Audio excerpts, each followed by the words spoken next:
खबरों से सच्चाई तक, वायरल विचार। आज हम बात करने जा रहे हैं एक ऐसे फैसले की जो सीधा आपके मोबाइल फोन, इलेक्ट्रॉनिक उपकरणों से और ईएमआई खरीदारी से जुड़ा है। भारतीय रिजर्व बैंक यानी कि आरबीआई ने एनबीएफसी और बैंकों के लिए एक बदलाव प्रस्तावित किया है।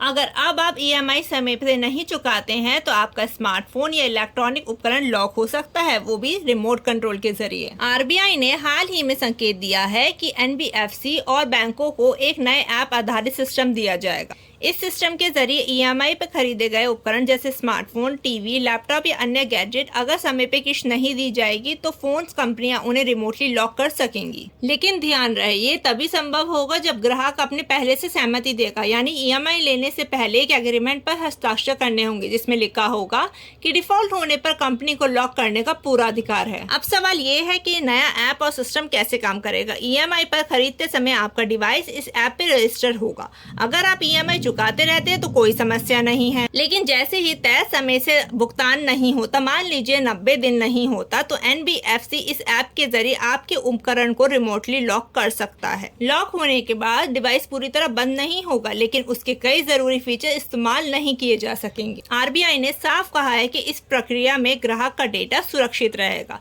किसी भी तस्वीर, वीडियो या मैसेज तक को नहीं हटाया जाएगा, ना ही किसी को उस तक पहुंच मिलेगी। अब सवाल है कि आरबीआई को ऐसा कड़ा कदम क्यों उठाना पड़ा। दरअसल पिछले कुछ सालों में उपभोक्ता उपकरण पर ईएमआई डिफॉल्ट तेजी से बढ़ रहा है। एनबीएफसी को सबसे ज्यादा नुकसान तब होता है जब लोग स्मार्टफोन या अन्य छोटे उपकरण ईएमआई पर खरीदते हैं और बाद में भुगतान करना बंद कर देते हैं। अक्सर लोग डिवाइस अपने पास रखते हैं, ईएमआई नहीं चुकाते और कंपनियां रिकवरी के लिए परेशान होती है। ऐसे में एनबीएफसी को बड़ी चुनौतियों का सामना करना पड़ता है। इसलिए आरबीआई का मानना है कि अगर ग्राहकों को पता होगा कि ईएमआई ना चुकाने से उनका डिवाइस लॉक हो सकता है तो समय पर भुगतान करना जरूर समझेंगे। इस योजना से क्या होगा नुकसान और क्या होंगे फायदे, आइए समझते हैं। सबसे पहले बात करते हैं फायदे की। एनबीएफसी को रिकवरी करने में आसानी होगी, ग्राहकों को अनुशासन समझ में आएगा और ईएमआई डिफॉल्ट घटेगा। बैंक और एनबीएफसी ईएमआई योजनाएं और भी ज्यादा ऑफर के साथ देने में सक्षम होंगे। और नुकसान रहेगा कि अगर किसी की अचानक आर्थिक स्थिति खराब हो जाए तो ईएमआई नहीं चुका पाएगा तो उसका मोबाइल लॉक हो जाएगा, जो रोजमर्रा की जरूरत है। उपभोक्ता अधिकार संगठनों का कहना है कि डिवाइस लॉक करना अत्यधिक सख्ती है।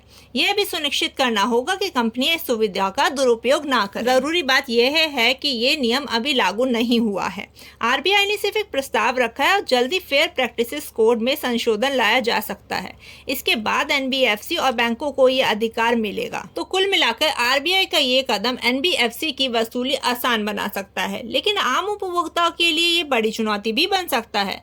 आप क्या सोचते हैं, क्या ईएमआई डिफॉल्ट पर मोबाइल या उपकरण लॉक करना सही है या फिर ये उपभोक्ताओं के साथ एक सख्त कदम है? नीचे हमें कमेंट सेक्शन में जरूर बताइएगा। और इससे जुड़ी अपडेट और बाकी खबरों के लिए सब्सक्राइब करें वायरल विचार लाइव को।